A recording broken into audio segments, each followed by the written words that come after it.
क्या आपको पता है नॉर्थ पोल और साउथ पोल के बाद इंडिया के सियाचिन ग्लेशियर को थर्ड पोल कहा जाता है, जिसे वर्ल्ड का हाईएस्ट बैटल ग्राउंड भी कहा जाता है, जहां पर ठंड के कारण इंडियन मिलिट्री के 1000 सोल्जर्स की नेचुरल कॉजेज के कारण डेथ हो चुकी है। बट फिर भी इंडिया इसे प्रोटेक्ट कर रहा है और करोड़ों रुपए इसकी सिक्योरिटी पर खर्च कर रहा है। तो क्या है ये ग्लेशियर और क्यों इतना इम्पोर्टेंट है और ऐसा क्या खास है इस ग्लेशियर में, आज हम इन्हीं सभी चीज़ों के बारे में बात करेंगे।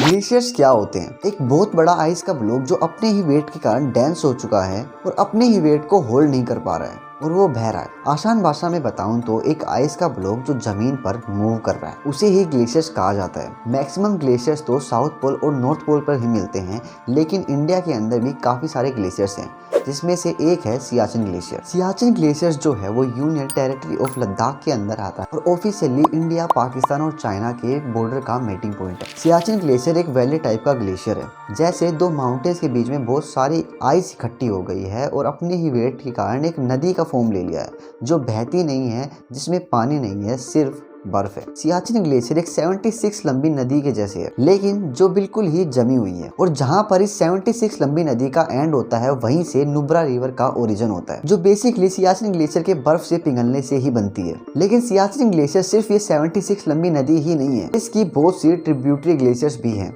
जो पहाड़ों के वैलीज के बीच में से निकलकर आती हैं और सियाचिन ग्लेशियर में मिल जाती हैं। पाकिस्तान ऑक्यूपाइड कश्मीर में जो काराकोरम रेंजेस है, अगर वहां से हम इंडिया में एंटर करना चाहें तो सियाचिन ग्लेशियर एक बेस्ट ऑप्शन हो सकता है, क्योंकि ये एक सॉलिड पाथ प्रोवाइड करवाता है माउंटेन रेंजेस के बीच में, जिसे क्रॉस करना ईजी हो जाता है।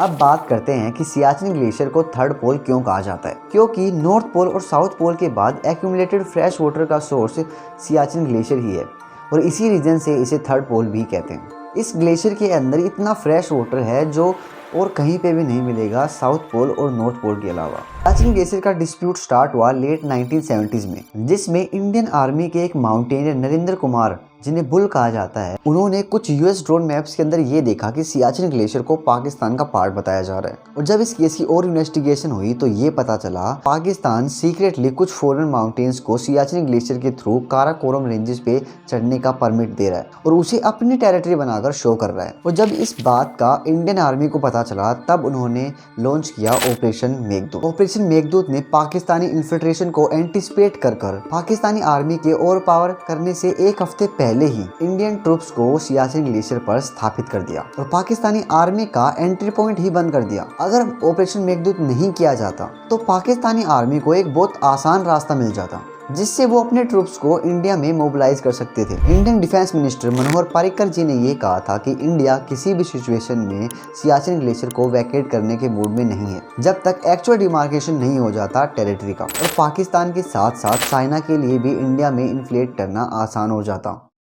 सियाचिन ग्लेशियर की प्रोटेक्शन में अभी तक 900 सोल्जर्स की नेचुरल कॉजेज के कारण डेथ हो चुकी है। 200 सोल्जर्स शहीद हो चुके हैं एनिमीज बुलेट के कारण।